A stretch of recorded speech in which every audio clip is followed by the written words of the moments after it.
திருமறை நேரம் Bible Hour presented by the National Bible College. கிறிஸ்துவின் சபையார் உங்களை வாழ்த்துகிறார்கள். Welcome to Satellite Bible Classes. வாழ்த்துக்கள் திருமறை நேரம் நேயர்களே, ஆண்டவர் இயேசு கிறிஸ்துவின் இனிய நாமத்தில் உங்களை அன்போடு கூட வரவேற்கிறோம். இதோ நான் சகலத்தையும் புதிதாக்குகிறேன். Behold, I make all things new. வெளிப்படுத்தல நம்ம படிச்சுட்டு இருக்கிறோம். இப்போ தொழுது கொள்ளுதல். இந்த உலகத்தில் பல மதங்கள் தங்கள் கடவுளை தொழுது கொள்ள, அவங்க முறைமையின்படி ஒரு விக்கிரகத்தை ஆராதிக்க, இப்படிலாம் எல்லாருக்குமே பெரும்பான்மையானவங்களுக்கு இந்த பழக்கம் உண்டு. அதில் அவங்களுக்குள்ளேயே ஒரு ஆவல் உண்டு. அதற்காக மிகப்பெரிய விஷயங்களை, சடங்காச்சாரங்களை, சம்பிரதாயங்களை, பல பாரம்பரியமான விஷயங்களை செய்வதுண்டு. ஆனால் தாங்கள் யாரை தொழுது கொள்கிறார்களோ அவர் தொழுகைக்கு பாத்திரரா? Is he worthy? இதை யோசிக்கிறாங்களா இல்லையா நமக்கு தெரியல. ஏன்னா நம்ம பார்க்குறோம் இவங்க என்னெல்லாம் செய்கிறாங்க, யாருக்கு செய்கிறாங்க, அந்த கடவுள் யார், இதை நம்ம பார்க்கும் பொழுது நம்மளாலே ஒத்துக்க முடியல. சில விஷயங்கள்லாம் நம்மளாலே ஒத்துக்க முடியல. இப்போ நீங்கள் இதை கவனிக்கணும். நீங்கள் ஒருவேளை கிறிஸ்துக்குள்ள இருந்தால் உங்களுக்கு அது பெரிய பாதிப்பாக இருக்காது. மற்ற மதத்தவராக இருந்தால் நீங்கள் இதை கொஞ்சம் தயவு செய்து யோசிக்கணும். நீங்கள் தொழுது கொள்ளுகிற ஒரு கடவுள் உங்கள் தொழுகைக்கு நீங்கள் அவரை தொழுது கொள்வதற்கு பாத்திரர் தானா? நீங்கள் செய்யும் தொழுகையானது எப்படிப்பட்டது? அந்த தொழுகைக்கு பாத்திரராகவே இல்லை. சரி, எப்படி அது புரியலையே பிரதர், நீங்க சொல்லுங்க, ஏதாவது உதாரணம் சொல்லுங்களேன் அப்படின்னு நீங்க கேட்கறதா இருந்தா, உதாரணமாக நம்மை விட ஒழுக்கத்திலே கீழான நிலையிலே இருக்கிற ஒருவரை கடவுள் அப்படின்னு நான் வணங்கலாமா? இப்போ ஒருவனுக்கு ஒருத்தின்னு பார்க்குறோம். இது நியாயம், இதான் சட்டம், இதான் நீதி இல்லையா? சரி, ஒருவனுக்கு ஒருத்தி அப்படின்றது தேவையில்லை.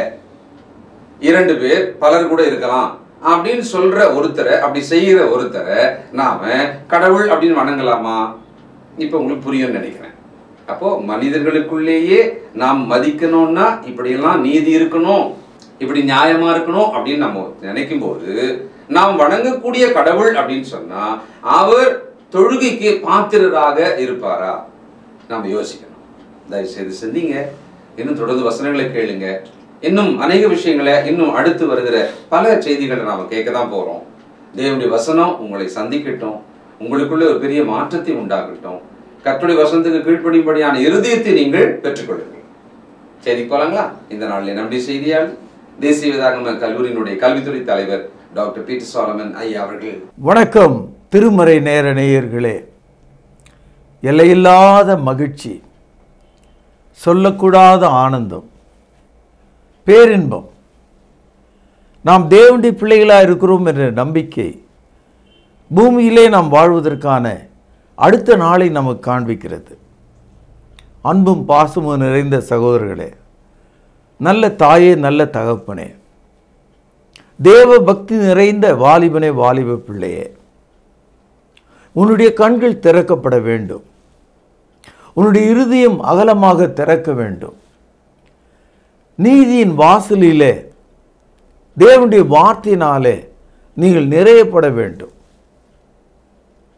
தகப்பன் தன் பிள்ளைகளுக்கு இறங்குவது போல கர்த்தர் உங்களுக்கு இறங்குவதாக வாக்களித்திருக்கிறார்.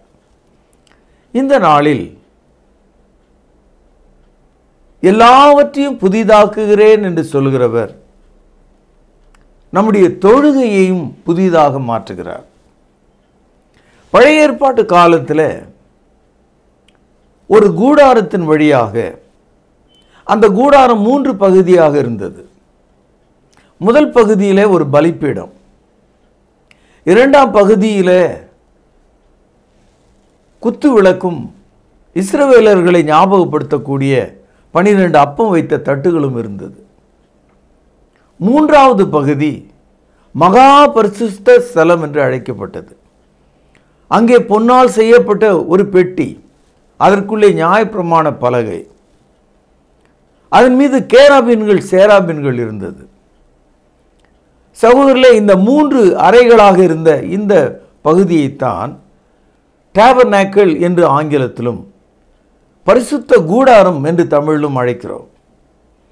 பரலோகத்தில் உள்ள தேவனை தொழுது கொள்வதற்கான ஒரு நிழலாக பூமியிலே அது இருந்தது. மனிதர்கள் தங்களுடைய பாவங்களுக்காக பலிபீடத்தின் மீது சிந்திய இரத்தத்தை கொண்டு பிரதான ஆசாரியன் ஆண்டுக்கு ஒரு முறை மகா பரிசுத்த ஸ்தலத்துக்கு சென்று தேவ சமூகத்தில் பாவ மன்னிப்பை தேடிக்கொண்டிருந்தான். இது பழைய ஏற்பாட்டு முறை. நாம் புதிய ஏற்பாட்டுக்கு வரும்போது எல்லாவற்றையும் புதிதாக மாற்றுகிறவர் நம்முடைய தொழுகையும் மாற்றுகிறார். இன்றைக்கு மதவாதிகள் என்று சொல்லக்கூடிய கத்தோலிக்கத்தில் ஆரம்பித்து பெந்தேகோஸ்து அமைப்பு மக்கள் வரைக்கும் அவர்களுக்கு இந்த தொழுகை என்ற வார்த்தைக்கு அர்த்தம் தெரியாது. எல்லாருமே ஆராதனை என்று தான் சொல்லுவாங்க. இந்த ஆராதனை என்ற வார்த்தைக்கு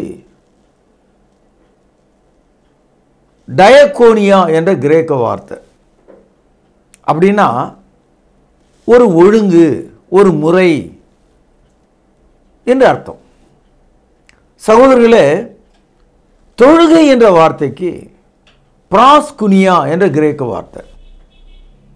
இந்த பிராஸ்குனியா என்ற வார்த்தையின் கீழே தேவனுடைய தன்மையும் அவரை தொழுது கொள்ளுகளுடைய தன்மையும் பேசப்பட்டிருக்கு. ஏனென்றால் யோவான் 4:24 இப்படி நாம் படிக்கிறோம், தேவன் ஆவியா இருக்கிறார், அடிகோடு இடுங்கள், அவரை தொழுது கொள்ளுகிறவர்கள் நீங்களும் நானும் ஆவியோடும் உண்மையோடும் அவரை தொழுது கொள்ள வேண்டும்.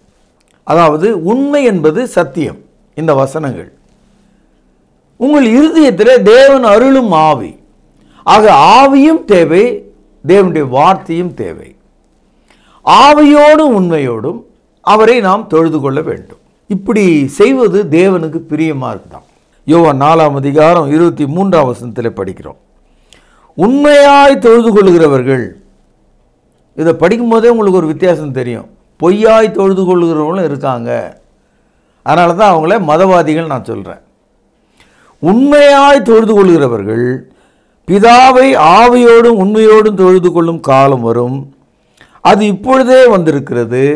பேனால் அடிக்கோடு இடுங்கள், தம்மை தொழுது கொள்கிறவர்கள் இப்படிப்பட்டவர்களாய் இருக்கும்படி பிதாவானவர் விரும்புகிறார். சில சமயங்களில் நான் சொல்கிறதெல்லாம் இந்த நாட்டு மக்களுக்கும் உலக மக்களுக்கும் பிடிக்கும், பிடிக்காமல் போகலாம், அல்லது எரிச்சல் ஊட்டலாம். வந்துட்டார் இவர் அப்படின்னு கூட நீங்கள் நினைக்கலாம். சகோதரர்களே, பரலோகத்தில் உள்ள பிதா எதை விரும்புகிறார் என்று நாம் இங்கே பார்த்தோம். எதை அவர் விரும்புகிறார்? ஆவியோடும் உண்மையோடும் அவரை தொழுது கொள்ள வேண்டும் என்று பிதாவானவர் விரும்புகிறார். இதுக்கும் மேலே நான் ஒன்றும் சொல்ல முடியாது. இன்றைக்கு தலையாட்டி பொம்மைகளைப் போல, செத்தவர்களுக்கு மாரடிப்பவர்களைப் போல, அரசியல்வாதிகளுக்கு பின்னால ஒரு பிரியாணி பொட்டலத்துக்காக போகிற ஒரு கூட்டத்தைப் போல, விக்கிரக வழிபாட்டுக்கு எதுக்காக சொல்கிறான் எதுக்காக போகிறான்னு தெரியாமல் போகிற ஒரு ஆளை போல நீங்கள் இருந்தீங்கன்னா அது தேவனுக்கு பிரியமாக இருக்குமா? உங்கள் வாழ்க்கையில் எப்போயாவது யோசித்து பார்த்தீங்களா? நீங்கள் பிதாவானவர் உன்னுடைய விருப்பம் என்ன? ஆவியோடும் உண்மையோடும் தொழுது கொள்ள வேண்டும் என்று சொன்னால் அதனுடைய அர்த்தம் என்ன? ஒவ்வொரு பெந்தேகோஸ்துக்காரரும் அவங்களுடைய மனசாட்சியில் நான் ஆவியினால் தொழுது கொள்கிறேன் என்று நினைக்கிறாங்க. அதற்காக நான் ஒன்றும் வருத்தப்படல. ஆனால் அவர்கள் உண்மையோடு தொழுது கொண்டார்களா, சத்தியத்தின்படி தொழுது கொண்டார்களா? நீங்கள் மனசாட்சியின்படி கேளுங்க. காரணம், இந்த உண்மையோடு சத்தியத்தோடு அப்படின்னா புதிய ஏற்பாட்டினுடைய வார்த்தையின்படின்னு அர்த்தம். அப்போஸ்தலர் நமக்கு எழுதி கொடுத்த முறைமையின்படின்னு அர்த்தம். இதை தான் அப்போஸ்டாலிக் டாக்ட்ரின், அப்போஸ்தலர் உபதேசம் என்று நாம் சொல்கிறோம். நீங்கள் எந்த ஒரு பெந்தேகோஸ்து சபையிலும் அப்போஸ்தலருடைய உபதேசத்தை 100% கைக்கொள்கிறாங்களா? அடிப்படையிலேயே ஞானஸ்தானத்துக்கு முன்னாலே ரட்சிக்கப்படுவாங்க. அடிப்படையிலேயே வாரத்தின் முதலாவது நாளில் கத்தருடைய பந்தி அங்கே இருக்காது. அடிப்படையிலேயே சபைக்கு பதிலாக ஊழியம் என்று சொல்லுவாங்க. அடிப்படையிலேயே ஜீவனுள்ள காணிக்கைகள் பதிலாக தசம பாகம் என்று போதிப்பாங்க. ஒவ்வொரு போதகரும் தன்னுடைய தேவைக்கு தகுந்தாற் போல பொய்யான கனவுகளையும் தீர்க்க தரிசனங்களையும் சொல்லி அந்த மக்களை வஞ்சிப்பதையும் அந்த மக்கள் ஒரு ஆட்டு மந்தை போல போவதையும் இன்றைக்கு நாம் பார்க்கிறோம். ஆகவே பிதாவானவர் விரும்புகிற ஆவியோடும் உண்மையோடும் சேர்ந்து நடக்கிற ஒரு தொழுகைக்கு கிரேக்க மொழியிலே பிராஸ்குனியான்னு சொன்னால் ஆவியின் நிலை என்று அர்த்தம். உதாரணத்துக்கு இஸ்லாமியர்கள் நீங்கள் எடுத்துக்கிட்டீங்கன்னா அந்த அரபு நாட்டில் உள்ள அந்த காபாவை நோக்கி உலகத்தில் எந்த பக்கத்தில் இருக்கிற முஸ்லீமும் அதை பார்த்து தான் தொழுது கொள்வார். அவருக்கு ஒரு திசை தேவைப்படுது. ஆனால் கிறிஸ்தவர்களுக்கு திசை கிடையாது. ஏன்னா தேவன் ஆவியா இருக்கார். சகோதரர், தேவன் ஆவியா இருக்கிறார். ஆனால் நீங்கள் தொழுது கொள்ளும்போது ஆவியோடும் சத்தியத்தோடும் அல்லது உண்மையோடும் புதிய ஏற்பாட்டினுடைய வசனத்தை விட்டு விலகாமல் இருந்தால் தான் அது சத்தியம். நிறைய இருக்குது நான் சொல்கிறதுக்கு. நான் உங்களுக்கு சொன்னது ஒரு 5 விஷயம்தான்.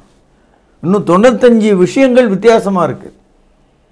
இதை கேட்டுக்கொண்டிருக்கிற கத்தோலிக்கரோ புராட்டஸ்டன்ட் மக்களோ ஒரு பெந்தேகோஸ்து நண்பர்களோ இவ்வளோ பெரிய வித்தியாசம் இருக்கா? ஆமையா, நீங்கள் அதை கவனித்து படித்தீங்கன்னா உங்களுக்கே ரொம்ப வெக்கம் வந்துடும்.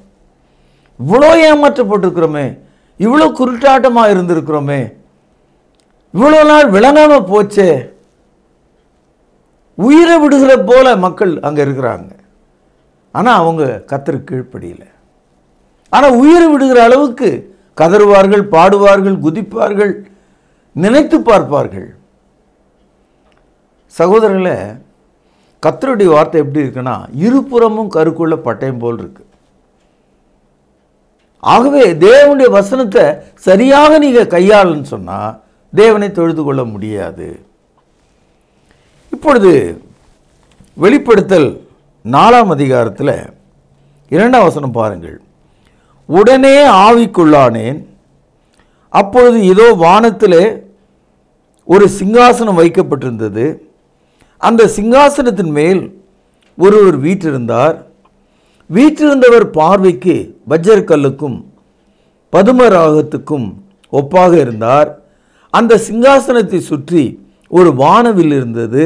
அது பார்வைக்கு மரகதம் போல தோன்றிற்று. அந்த சிங்காசனத்தை சூழ 24 சிங்காசனங்கள் இருந்தன.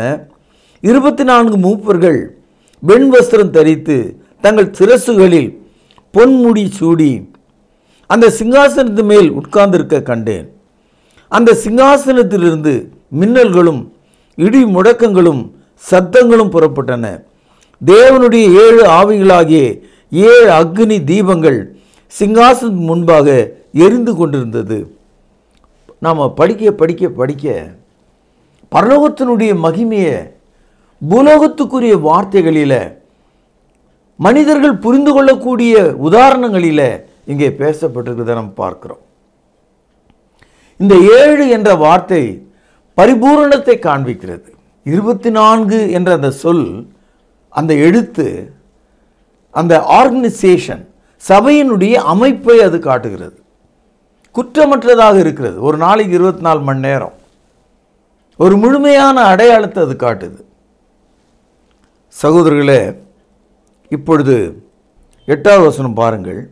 அந்த 4 ஜீவன்களிலும் ஒவ்வொன்று அவ்வாறு சிறகுகள் உள்ளவைகளும் சுற்றிலும் உள்ளேயும் கண்களால் நிறைந்தவைகளுமாய் இருந்தன.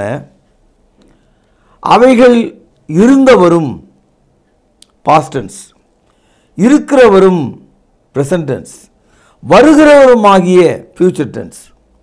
சர்வ வல்லமை உள்ள தேவனாகிய கர்த்தர் பரிசுத்தர் ஒரு முறை, பரிசுத்தர் 2 முறை, பரிசுத்தர் 3வது முறை என்று இரவும் பகலும் ஓயாமல் சொல்லிக் கொண்டிருந்தன. தேவன் ஒருவர் தான். ஆனால் அவருடைய தன்மை, God is one, but his personality. தேவன் தம்மை படைக்கும் போது தந்தையாக, பிதாவாக இருக்கிறார். ரட்சிக்கும் போது குமாரனாக இருக்கிறார். நம்மை பரிசுத்தமாக்கும் போது பரிசுத்த ஆவியாக இருக்கிறார். ஆக தேவன் தம்மை மனிதனோடு வெளிப்படுத்தி காண்பிக்கும் போது படைக்கிறவராகவும் அவனை ரட்சிக்கிறவராகவும் அவனை பரிசுத்தப்படுத்துகிறவராக தம்மை காண்பிக்கிறார்.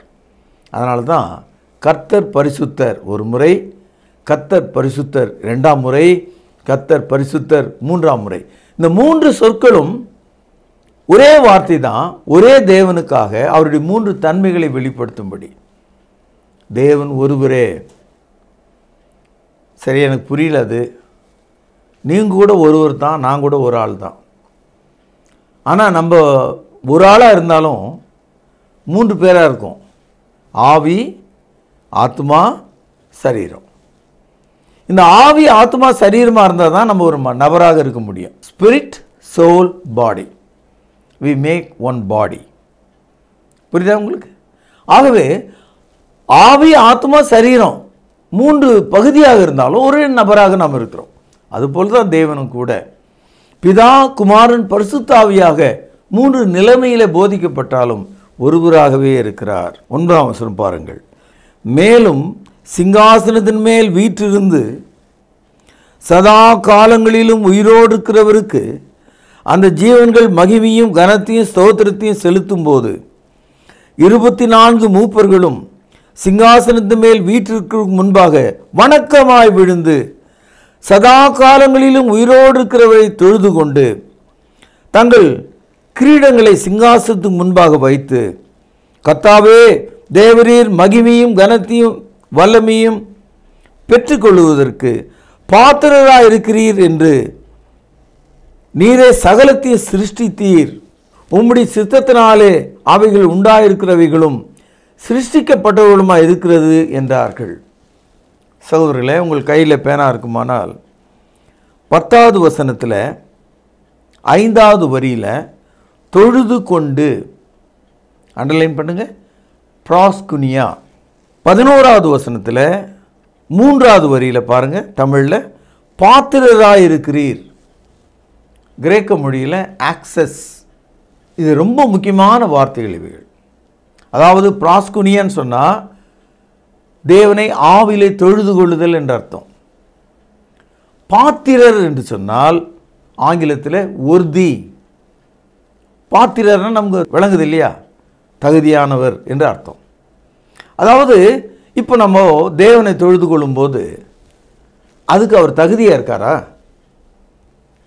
என்னுடைய அன்புக்கும் பாசத்துக்குரிய இந்த தேசத்து இந்து நண்பர்களை பார்த்து கேட்குறேன், நீங்கள் தொழுது கொள்கிற அந்த கடவுள் பாத்திரராக இருக்கிறாரா, தகுதியாக இருக்காரா?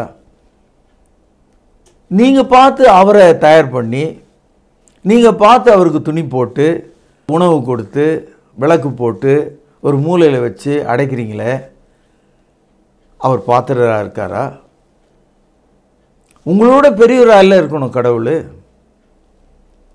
ஆகவே தொழுகை செய்கிறதுக்கு முன்னால் தொழுகை செய்கிற அந்த தேவன் பாத்திரரா என்று பாருங்கள். Check whether is worthy before you worship him. ஆக இன்றைய செய்தியில் 2 சொற்களை நான் உங்களுக்கு காண்பிக்கிறேன். Worthy, worship. வர்தின்னு சொன்னால் கிரேக்க மொழியில் ஆக்சஸ், தமிழில் பாத்திரர். தொழுகைன்னு சொன்னால் வர்ஷிப், கிரேக்க மொழியில் ப்ராஸ்குனியா. சகோதரர்களே, நாம் தொழுது கொள்கிற தேவன் பாத்திரராக இருந்தால் தானே அவரை தொழுது கொள்ள முடியும். ஏசாயா 40வது அதிகாரம். இப்படி இருக்க தேவனை யாருக்கு ஒப்பிடுவீர்கள்? எந்த சாயலை அவருக்கு ஒப்பிடுவீர்கள்? ஒரு அடிப்படையான கேள்வியை கேட்குறார். நீங்கள் கடவுளை யார் மாதிரி நினைக்கிறீங்க? அவர் எப்படி இருப்பார்? இப்போல்லாம் குழந்தைகள் விளையாடுவதற்கு சீன நாட்டிலேருந்து ஒரு வித்தியாசமான ஒரு களிமண், ஒரு ரப்பர் மாதிரியான ஒரு களிமண், சின்ன குழந்தைங்க கிட்ட அதை கொடுத்தீங்கன்னா ஒரு கார் மாதிரி செய்யும், பிளேன் மாதிரி செய்யும், பென்சில் மாதிரி செய்யும், ஒரு மனிதன் மாதிரியெல்லாம் செய்யும். அந்த குழந்தையினுடைய விருப்பம் எதுவோ அந்த மாதிரிலாம் அந்த களிமண்ணை செய்யலாம். மறுபடியும் அதை மாற்றிக்கலாம். அது மாதிரி கடவுளை மனிதன் தன்னுடைய கையின் கீழே என்ன வேணாலும் செய்யறதுக்கு தயாராக இருக்காங்க. உதாரணமாக இப்போது விநாயகரை எடுத்துக்கிட்டிங்கன்னா, நீங்கள் ஒரு சின்ன ஒரு கோலி குண்டு அளவுக்கும் செய்யலாம், ஒரு 10 மீட்டர் உயரத்துக்கும் செய்யலாம். அவர் கையில் ஒரு கிரிக்கெட் பேட் வைக்கலாம், அவருக்கு கண்ணாடி போடலாம், அவர் கையில் புத்தகத்தை கொடுக்கலாம், அவர் கையில் லட்டு கொடுக்கலாம், அவரை தூக்கலாம், சுமக்கலாம், கடைசியில் தண்ணியில் கரைக்கலாம். இப்போது இந்த கடவுள் மனிதனுடைய கையில் என்ன சித்திரவதை அடைஞ்சார்னு பார்த்தீங்களா? என்ன நிலைக்கு தள்ளப்பட்டார்னு பார்த்தீங்களா? சகோதரர், நான் ஒரு கேலிக்காக இதை சொல்லலை, உண்மையாகவே இதை நான் சொல்கிறேன். அதனால தான் கடவுள் கேட்குறாரு, இப்படி இருக்க தேவனை யாருக்கு ஒப்பிடுவீர்கள், எந்த சாயலை அவருக்கு ஒப்பிடுவீர்கள்? ஆகவே தான் கிறிஸ்தவம் ஆவிக்குரிய ஒரு தேவனை காண்பிக்கிறது. இப்போ தேவன் ஆவியாக இருக்கிறார்னும் போது அவருக்கு உருவ வழிபாடு கிடையாது. இப்போ தேவன் ஆவியாக இருக்கிறான்னு சொல்லும்போது அவருக்கு திசை கிடையாது. ஏன்னா எல்லா இடங்களிலும் அவர் வியாபித்து இருக்கிறார். அதனால் மனிதர்கள் அவருக்கு ரூபங்களை உருவாக்க முடியாது. ரோமருக்கு எழுதிய நிருபம் 1வது அதிகாரம் 23வது வசனம், அழிவில்லாத தேவனுடைய மகிமையை, அதாவது இட்டர்னல் க்ளோரி, தேவனுடைய மகிமை அழிவில்லாதது. இப்போ அழிவில்லாத அவருடைய மகிமையை மனிதன் என்ன செய்கிறான்னா, அழிவுள்ள மனுஷர்கள் 1, பறவைகள் 2, மிருகங்கள் 3, ஊரும் பிராணிகள் 4 ஆகிய இவைகளுடைய ரூபங்களுக்கு ஒப்பாக மாற்றினார்கள். இதில் தான் நம்ம இருக்கோம். அப்போ அழிவில்லாத தேவனுடைய மகிமையை நாம் தொழுது கொள்வதாக இருந்தால் நாம் ஆராதிக்க முடியாது. ஆராதனை செய்கிறவங்க மனிதர்கள், பறவைகள், மிருகங்கள், ஊரும் பிராணிகளுக்கு தான் செய்ய முடியும். சில பேர் கிறிஸ்துவின் சபை, புதிய ஏற்பாட்டு சபை, நாங்கள் புதிய ஏற்பாட்டின்படி நடக்கிறோம்னு சொல்கிறவங்க கூட இன்னைய தேதி வரைக்கும் ஆராதனைக்கும் தொழுகைக்கும் வித்தியாசம் தெரியாமல் இருக்காங்க. அவங்கள பற்றி கொஞ்சம் ஜாக்கிரதையாக நீங்கள் நினச்சிக்கங்க. தொழுகை என்ற வார்த்தை புதிய ஏற்பாட்டில் 36 முறை வந்திருக்கிறது. தேவனை தொழுது கொள்ள வேண்டும். இப்போ தொழுது கொள்ளாத மக்கள் என்ன ஆனாங்க பாருங்க, 24ஆம் வசனம், இது நிமித்தம் அவர்கள் தங்கள் இருதயத்தில் உள்ள இச்சைகளினாலே ஒருவரோடு ஒருவர் தங்கள் சரீரங்களை அவமானப்படுத்தத்தக்கதாக தேவன் அவர்களை அசுத்தத்துக்கு ஒப்பு கொடுத்தார். எப்படியோ தொலைஞ்சு போன்ற மாதிரி ஆயிடுச்சு. இன்னைக்கு பாருங்க, இந்த விக்கிரக வழிபாடு செய்கிறவங்கெல்லாம் தங்களுடைய சரீரத்தை எப்படியெல்லாம் அவமானப்படுத்திக்கிறாங்க, எப்படியெல்லாம் குத்துறாங்க, காயப்படுத்திக்கிறாங்க, நெருப்பு மேலே ஓடுறாங்க. இதெல்லாம் அவங்களுடைய சரீரத்தை அவர்கள் வதைத்து கொள்வதை காட்டுது. தேவன் அவர்களை விட்டு விட்டார், நீங்கள் அப்படியே போங்க அப்படின்னு. நம்ம வீட்டில் கூட குழந்தைங்க நம்ம கையை பிடிச்சி நடக்காமல் விலகி விலகி ஓடினாங்கன்னா சொல்லி சொல்லி பார்ப்போம், அடித்து கூட பார்ப்போம். ஆனால் கை விட்டு அது தனியாக ஓடுறதா இருந்தால் சரி போன்னு விட்டுருவோம். தேவன் அவர்களை நியாய தீர்ப்பு நாளுக்கென்று விட்டு விட்டுருக்கார். அதனால தான் இன்றைக்கி உலகம் முழுதும் அது எந்த பேரில் வேணாலும் இருக்கலாம், அது விக்கிரக வழிபாடுகளை தேவன் ஏற்றுக்கொள்வது கிடையாது. யோசுவாவின் புத்தகம் 24வது அதிகாரம் பக்கம் 300 பழைய ஏற்பாடு 15வது வசனம், கர்த்தரை சேவிக்கிறது உங்கள் பார்வைக்கு ஆகாததாய் கண்டால் பின்னே யாரை சேவிப்பீர்கள் என்று இன்று தெரிந்து கொள்ளுங்கள். டிசைட் டுடே, இன்றைக்கு தீர்மானியுங்கள். நீங்கள் யாரை தொழுது கொள்ள வேண்டும் என்பதை தீர்மானியுங்கள். நதிக்கு அப்புறத்தில் உங்கள் பிதாக்கள் சேவித்த தேவர்களை சேவிப்பீர்களோ, நீங்கள் வாசம் பண்ணுகிற தேசத்து குடிகளாகிய எமோரியரின் தேவர்களை சேவிப்பீர்களோ, நானும் என் வீட்டாரமோ என்றால் கர்த்தரையே சேவிப்போம் என்றான். அதாவது மனிதர்கள் விக்கிரக வழிபாட்டை எப்படி செய்கிறாங்கன்னா, பெற்றோர்கள் வழியில், அவர்கள் பிறந்த அந்த தேசத்தின் வழியில் அவங்க செய்கிறாங்க. இதை கலாச்சாரம், பண்பாடு, வழக்கம், பழக்கம் என்ற பெயரில் இப்போ ஒவ்வொரு குழந்தையும் அவங்க பெற்றோர் என்ன செய்கிறாங்களோ அதானே அவங்க செய்வாங்க. அதனால் நதிக்கு அப்புறம் இருக்கிற தேவர்களா அல்லது இங்கே நீங்கள் குடியிருக்கிற எமோரியருடைய தேவர்களா யாரை நீங்கள் சேவிப்பீங்கன்னு யோசுவா கேட்டார். கேட்டுட்டு ஒரு பதில் சொன்னார், நானும் என்னுடைய வீட்டாரமோ வென்றால் கர்த்தரையே சேவிப்போம். சகோதரர்களே, இந்த காலையில் நீங்கள் தொழுகை செய்ய வேண்டும் ஒன்று. இரண்டாவது, தொழுகைக்கு யார் பாத்திரர்? Who is worthy? யாரை நீங்கள் தொழுது கொள்வீர்கள்? அதை நம்ம கவனிக்கணும். ஆகவே இந்த நாளில் ஒரு மின்னல் வெட்டுவது போல உங்கள் மனதில் இந்த ரெண்டு வார்த்தைகளை வச்சுக்கங்க. அதாவது worthy and worship. அதாவது பாத்திரர், தொழுகை. யாரை நீங்கள் தெரிஞ்சுக்குவீங்கன்றதை முடிவு பண்ணிக்க. காலகாலமாக அடக்க ஆராதனை, திருமண ஆராதனை, இந்த மாதிரின்னு ஆராதனை என்ற சொல்ல, அதாவது இந்த டயக்கோனியா என்ற சொல்ல நம்ம பயன்படுத்துறதுல தவறில்லை. அதாவது இதெல்லாம் நிகழ்ச்சி நிரல் என்பதற்கான வார்த்தைகள். ஆனால் தொழுகைன்னு வரும்போது பணிந்து கொள்ளுதல், பூசித்தல், சேவித்தல், அவருடைய சமூகத்தில் விழுந்து விடுதல். புதிய ஏற்பாடு தொழுகை என்றுதான் சொல்லுகிறது. அவரை தொழுது கொள்ள வேண்டும் என்று சொல்லுகிறது. தேவன் ஆவியா இருக்கிறார். அவரை தொழுது கொள்கிறவர்கள் அவரை ஆவியோடும் உண்மையோடும் தொழுது கொள்ள வேண்டுமாம். யோவான் 4 அதிகாரம் 24வது வசனம். சகோதரரை, வெளிப்படுத்தல் 4 அதிகாரத்திலிருந்து சில பகுதியை நாம் பார்த்தோம். எல்லாவற்றையும் புதிதாக்குகிறவர் நம்முடைய தொழுகையும் புதிதாக்க விரும்புகிறார். இந்த செய்தியை நீங்கள் உள்வாங்கிக் கொண்டு நல்ல ஒரு கிறிஸ்தவர்களாக வாழ கர்த்தர் உங்களை ஆசீர்வதிப்பாராக. பிரார்த்தனை செய்வோம். மகா பரிசுத்த நிறைந்த எங்கள் அன்பான தகப்பனே, நீர் எங்களோடு பேசின ஜீவனுள்ள வார்த்தைகளுக்காகவும் நாங்கள் பெற்ற தெளிவுக்காகவும் நன்றி செலுத்துகிறேன். ஆண்டவரே, தொழுகைக்கு தேவரீர் நீர் பாத்திரராக இருக்கிறீர். உம்மை ஆவியோடும் உண்மையோடும் தொழுது கொள்ள எங்களுக்கு கிருபை தாரும்.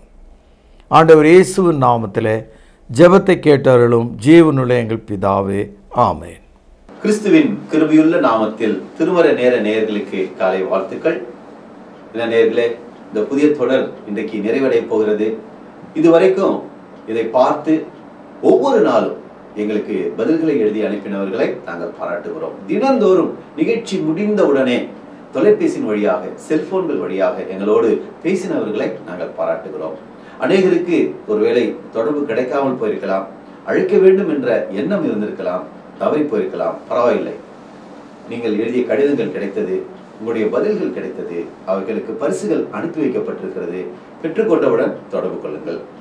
இதோ நான் சகலத்தையும் புதிதாக்குகிறேன் என்ற தலைப்பில் இதுவரைக்கும் வெளிப்படுத்தின விசேஷத்திலிருந்து மிகவும் நேர்த்தியான செய்திகளை கேட்டுக்கொண்டு வந்தீர்கள். இந்த நாளிலே தொழுகை, பிரியமானவர்களே, பழைய ஏற்பாட்டு காலத்திலே ஆராதனை என்று சொன்னார்கள். ஆனால் புதிய ஏற்பாட்டிலே தொழுகை என்ற வார்த்தை பயன்படுத்தப்பட்டிருக்கிறது. தொழுகை என்று சொல்லும் பொழுது முன்னே எந்த ஒரு பொருள் இல்லாமல், எந்த ஒரு மனிதனுடைய பாரம்பரியம் இல்லாமல் தேவனுடைய வார்த்தையின்படி செய்வது. ஆனால் ஆராதனை என்பது ஒரு விக்கிரகத்தை முன்வைத்து மனித பாரம்பரியப்படி செய்வது. அந்த வித்தியாசத்தை நீங்கள் உணர்ந்து கொள்ளும்படி உங்களை அன்போடு கேட்டுக்கொள்கிறோம். நீங்க இப்ப யோசனை பண்ணி பாருங்க, நீங்க போற இடத்துல நீங்க ஆராதனை செய்றீங்களா அல்லது தொழுகை செய்றீங்களா? உங்களை நீங்களே பரிசித்து பாருங்க. இதனாலே தொழுகைக்கு பாத்திரர் யார்? நாம் யார் வேண்டுமானாலும் தொழுது கொள்ளலாமா? எதை வேண்டுமானாலும் தொழுது கொள்ளலாமா? இன்றைக்கு உலகம் அப்படித்தான் இருக்கிறது. காகிதங்களிலே, சிலை காகிதங்களிலும், சித்திர வேலைப்பாடுகளிலும், சுரூபங்களிலும் கடவுளை தேடிக்கொண்டிருக்கிற மக்களுக்கு மத்தியில தொழுகைக்கு பாத்திரர் யார் என்பதை இன்று நீங்கள் அறிந்து கொண்டீர்கள். எல்லாரையும் நாம் தொழுது கொள்ள முடியாது. தேவன் வேத வசனத்துல யாரை தொழுது கொள்ள வேண்டும், யார் தொழுகைக்கு பாத்திரர் என்பதை அறிந்து தொழுது கொள்ள வேண்டும். இப்படிப்பட்டதான விவரமான செய்தியை நீங்கள் அருமையாக கேட்டிருக்கிறீர்கள். இந்த நிறைவான நிகழ்ச்சியில உங்களுக்கான பரிசு கேள்வி இதுதான். பாத்திரர் தொழுகை என்பது என்ன? கேள்வி மீண்டும் சொல்கிறேன், எழுதி கொள்ளுங்கள். இந்த வசனத்தை மறுபடியும் படிங்க. கேட்ட செய்தியை கொஞ்சம் நீங்க ஞாபகப்படுத்தி பாருங்க. ஐயா இந்த செய்தியில என்ன சொன்னாரு, இதுக்கான பதில் அந்த செய்தியில இருக்கு. செய்தியில இல்லாத ஒரு கேள்வியை நாங்க கேட்க மாட்டோம். வாசிங்க, படிங்க, அதன்படி சரியான பதிலை எழுதுங்க. கேள்வி மீண்டும் சொல்கிறேன், பாத்திரர் தொழுகை என்பது என்ன? நேர்களே, இதுவரைக்கும் நீங்கள் பொறுமையோடு இந்த செய்திகளை எல்லாம் பார்த்தீங்க. சில பேர் இந்த செய்திகளை பதிவிறக்கம் செய்து பிறருக்கு பகிர்ந்து கொள்றீங்க. ஒரு சிலர் ஆடியோ மட்டும் எடுத்து சிலரோட வாட்ஸ்அப்ல அனுப்பி பயன்படுத்துறீங்க. கர்த்தர் நிச்சயமா உங்களை ஆசீர்வதிப்பார். இது பார்ப்பதற்கும் பகிர்ந்து கொள்வதற்கும் மட்டுமல்ல, கீழ்ப்படிந்து வாழ்வதற்கும் கூட. அப்படி செய்வீர்களானால் இயேசு வரும்போது அவரோடு செல்ல நீங்கள் ஆயத்தமா இருப்பீர்கள். தொடர்ந்து பாருங்கள், பிறரையும் பார்க்கும்படி உற்சாகப்படுத்துங்கள். நாளை இதே நேரம் இதே சேனலில் புதிய ஒரு தொடரோடு, புதிய ஒரு தலைப்போடு, புதிய வசனங்களோடு, புதிய கிருபைகளோடு உங்களை சந்திக்கும் வரை கர்த்தராகிய இயேசு கிறிஸ்துவின் கிருபையும் சமாதானமும் சந்தோஷமும் உங்கள் அனைவரோடும் கூட இருப்பதாக. தொடர்பு கொள்ள வேண்டிய முகவரி: திருமறை நேரம், 58 சர்ச் தெரு, குமரன் நகர், சென்னை 6082. தொலைபேசி எண் 0442550082. செல்போன் 9385500882. கர்த்தாவே, தேவர்களில் உமக்கு பானவர் யார்? வானத்திலும் பூமியிலும் உமக்கு பானவர் யார்? உமக்கு பானவர் யார்? உமக்கு பானவர் யார்? வானத்திலும் பூமியிலும் உமக்கு பானவர் யார்? வானத்திலும் பூமியிலும் உமக்கு பானவர் யார்?